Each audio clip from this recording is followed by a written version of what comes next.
मेरो नाम सरिता राणा मगर, घर पाल्पा जिल्ला। हाल चाहिँ मालदिप्समा भएको म धेरै भयो, 15 वर्षभन्दा ओभर भयो म यहाँ छु। अहिले चाहिँ हुलमालेमा है म यहाँ काम गर्ने। म यो हाम्रो होराइजन नेपाली समाजको चाहिँ म कोषाध्यक्ष। धन्यवाद। तपाईँको नाम के हो? नमस्कार, मेरो नाम चाहिँ भावना अधिकारी। मेरो घर चाहिँ उलाबारी मोरङ, आल मालदिप्स। यसो बोल्नु। हेलो हेलो, नमस्ते हजुर। मेरो नाम चाहिँ अखिल खनाल हो है। मेरो घर चाहिँ धादिङ हजुर। करिब 1 सालदेखि म यहाँ काम गर्दैछु मालदिप्समा। मेरो नाम चाहिँ राजेश सिंह कुशवाहा। म चाहिँ सर्लाहीबाट।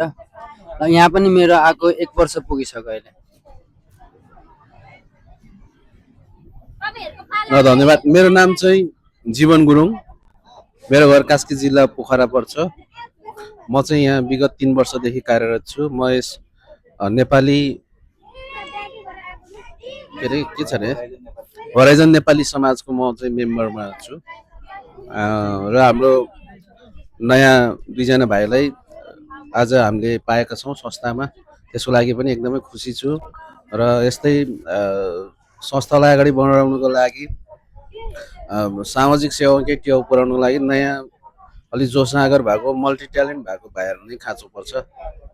तपाईँहरूलाई एकदमै धेरै धेरै स्वागत गर्न चाहन्छु। धन्यवाद। है त मेरो परिचय। Thank you. मैले भनिसकेँ। नमस्ते सबैलाई। मेरो नाम चाहिँ राकेश मानन्दर हो। म यो होराइजन नेपाली समाजको चाहिँ सचिव हो। म यहाँ मालदिप्समा आएको अहिले चाहिँ 1.5 वर्ष भयो होला, 1.5 वर्ष हुँदैछ। र अब यहाँ आउँदै गर्दा चाहिँ मैले चाहिँ यो ठाउँमा आएर चाहिँ धेरै साथीहरू चिन्जान हुन मौका पाएँ होराइजन नेपाली समाजले गर्दाखेरि। र यसमा पनि कार्यरत छु अहिले। र जो पनि यो नेपाली होराइजनमा चाहिँ अहिले हुनुहुन्छ, आबद्ध हुनुहुन्छ, उहाँहरू सम्पूर्णलाई पनि म फेरि पनि धन्यवाद दिन चाहन्छु।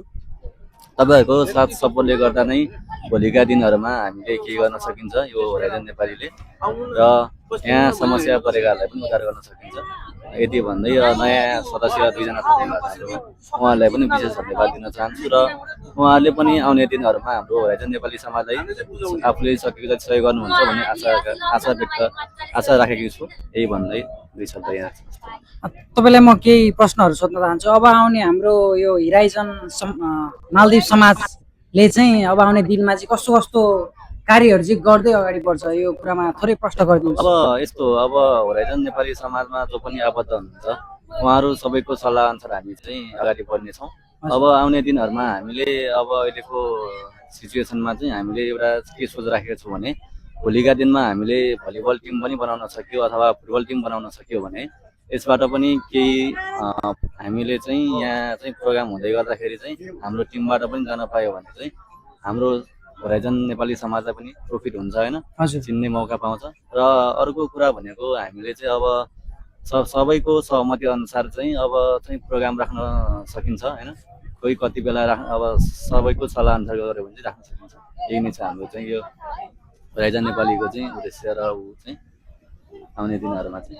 थ्याङ्क यू सो मच आफ्नो परिचय र होराइजन नेपालमा गतिविधिहरू चाहिँ मजाले भन्नु। दिदीलाई चाहिँ आज म केही प्रश्नहरू सोध्न चाहन्छु। आज चाहिँ अब आउने हाम्रो जति पनि हाम्रो नेपाली जति पनि मालदिप्समा रहनु भएको दिदीबहिनीदेखि लिएर दाजुभाइदेखि लिएर कतिपय बिचल्लीमा नै परिरहेका छन्, उहाँहरूलाई चाहिँ कस्तो सन्देश दिन चाहनुहुन्छ तपाईले? यस्तो हो भाइ, हाम्रो यो ग्रुपको थ्रुबाट भन्नुपर्दाखेरि चाहिँ हाम्रो यो नेपाली हामी होराइजन नेपाली समाजको थ्रुबाट भन्नुपर्दाखेरि चाहिँ हामी भर्खर मात्र यो देशमा चाहिँ हामीले भर्खर मात्र चाहिँ हामीले टिम बनाउँदै गरेको, हामी भनौँ न उदाउँदै गरेको हो हामी होइन। यसलाई चाहिँ हामीले सकेसम्म चाहिँ हाम्रो टिमलाई चाहिँ ठुलो बनाउने चाहिँ हाम्रो उद्देश्य हो। र हाम्रो मूल उद्देश्य भनेको चाहिँ यो टिमको यो देशमा चाहिँ हामीले यो होराइजन नेपाली समाज भनेर नाम राखेर चाहिँ हामीले यो टिमलाई चाहिँ एकजुट बनाउनुको हाम्रो मूल उद्देश्य भनेको चाहिँ यो देशमा नेपालीहरू आउनु भएर चाहिँ हजुर हजुर जति पनि दुःख पाउनु भएको छ, अप्ठ्यारोमा पर्नु भएको छ, बिरामी भएर अथवा दलालले फसाएर चाहिँ होइन यहाँ एउटा काम भनेर अर्को काममा ल्याएर चाहिँ अनि दुःख पाउनु भएको छ र काम गर्दै गर्दाखेरि पनि कुनै कुनै टाइममा चाहिँ कस्तो हुन्छ भने चाहिँ गरिराखेको कामबाट पनि झट्ट त्यहाँबाट चाहिँ निकालिन्छ नि। हजुर त्यस्तो अवस्थामा चाहिँ हामीले चाहिँ अलिकति उहाँलाई चाहिँ कस्तो हिसाबले चाहिँ हामीले हाम्रो तर्फबाट गर्न सक्ने चाहिँ केही सहयोग हुन्छ नि भनेर चाहिँ हामीले गर्न सक्ने चाहिँ त्यो नै हाम्रो उद्देश्य हो। र हामीले यो टिमबाट गर्न सक्ने हाम्रो भनेको चाहिँ हाम्रो चाहना र हाम्रो उद्देश्य भनेको चाहिँ के हो भने सकेसम्म चाहिँ हामीले यहाँ नेपाली दाजुभाइ दिदीबहिनीहरूले चाहिँ दुःख नपाउनु होला र दुःख पाइहाल्नु भयो र एकदमै समस्या पर्नुभयो भने चाहिँ उहाँको समस्यालाई चाहिँ हामीले कसरी हल गर्न सक्छौँ त होइन। हामीबाट हुन सक्ने चाहिँ के हो त, हामीबाट आर्थिक सहयोग हुनसक्छ अथवा काम खोजेर अथवा अर्को ठाउँमा सिफ्ट गरेर होइन, त्यो चाहिँ हाम्रो उद्देश्य हो। र हामी यसरी हामी नेपालीहरू एकजुट भएर भोलि हामीले योभन्दा पनि हामी धेरै ग्रो अप हुन सक्यौँ भने चाहिँ नेपालमा हुनुहुने दुःख पाउने मान्छेहरूलाई पनि हामीले केही सहयोग गर्न सक्छौँ कि भन्ने पनि हाम्रो उद्देश्य त्यो पनि हो, त्यो भन्न चाहन्छु मैले।